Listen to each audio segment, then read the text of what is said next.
Hey, welcome to Chaplain's Moment, Doctor's Call. Glad you were able to be with us today as we do a short little devotional to start the week. We usually broadcast it on Monday so that it starts your week out right. And I also want to remind you that we have questions just asked on Fridays that gets broadcast. These are questions that maybe you have but have been afraid to ask, especially in a group.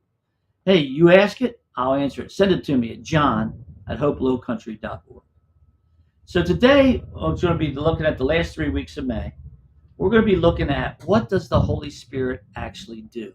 And we're going to turn to Isaiah 11:2 in the Old Testament first to find out what he does. So let's read it. The Spirit of the Lord will rest on him. The Spirit of wisdom and of understanding, the Spirit of counsel and of might, the Spirit of the knowledge and fear of the Lord. So we find many things that the Spirit does right here. The Spirit awakens us. It quickens our spirit to things of the Lord. And the first thing we see, it gives us wisdom and understanding. Helps us to understand the Scriptures. Helps us to understand things in light of the Lord instead of just the light of the world. It kind of takes the philosophies of the world and replaces them with the understanding of the Lord so that we're not judging things and looking at things just solely on what we know, but gives us wisdom and understanding.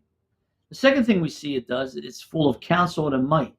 The Holy Spirit speaks to us. Have you ever had those times where you sense just something's not right? Maybe that's the Holy Spirit speaking to you. And he's of might. Now, I believe also this counsel of might is a situation where there is a spiritual battle going on in our life, in our world, we know nothing about. And that Holy Spirit, when it says is fighting for us. It's counseling us to stay on the right, the small and narrow. Stay going the right direction. Stay in the truth of the Lord. Stay focused on it. Battling those forces that are trying to drag us off and away from him. And then the next thing we see with the Spirit of the knowledge and fear of the Lord. Fear of the Lord is the beginning of all wisdom. Sometimes we need to wake up to that.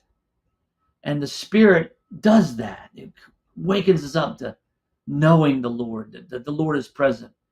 And not fearing things of the world, but fearing of the Lord. That's a healthy fear. I kind of like to describe it like this. When you were a kid, you played hide and go seek with your dad. And when you're a kid, you can't stay hidden from dad long. You like to start making squeaky noises so he finds. So maybe you're hiding in the closet or in the clothes hamper.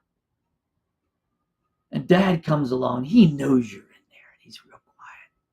And he rips open the door and goes, "Ah!" And what's the first response you do? You go, "Ah!" Then you hold on to him.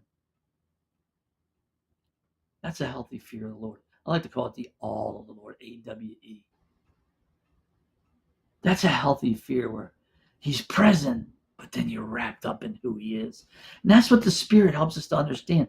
That instead of facing the issues of the world, turning on the news at night, going, oh my, this is horrible, this is miserable. This is the rest in the fear of the Lord. I often think that many times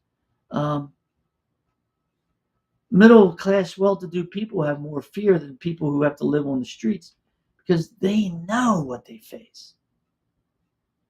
And that sometimes I meet people who are more peace in the middle of chaos than people who are trying to avoid the chaos. It's just something about it that he gives us that peace of God that passes all understanding.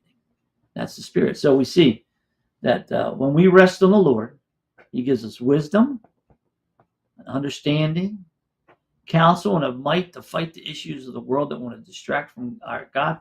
He also gives us knowledge and fear of the Lord. Wow. You don't have any of that if you don't have the Spirit. A non-believer can't get that wisdom and understanding. A non-believer can't have counsel or having God fight for him. A non-believer can't have knowledge and fear of the Lord because they don't have the Holy Spirit. This is the beginning of the work of the Holy Spirit. Next week, we're going to look at something else the Holy Spirit does, and we're going to be looking at John 14:26. Hey, thanks for joining me. Hope you join us next week as we have Chaplain's Moment. I'm a chaplain with Hope for the Community. Doctor's Call. Thank you.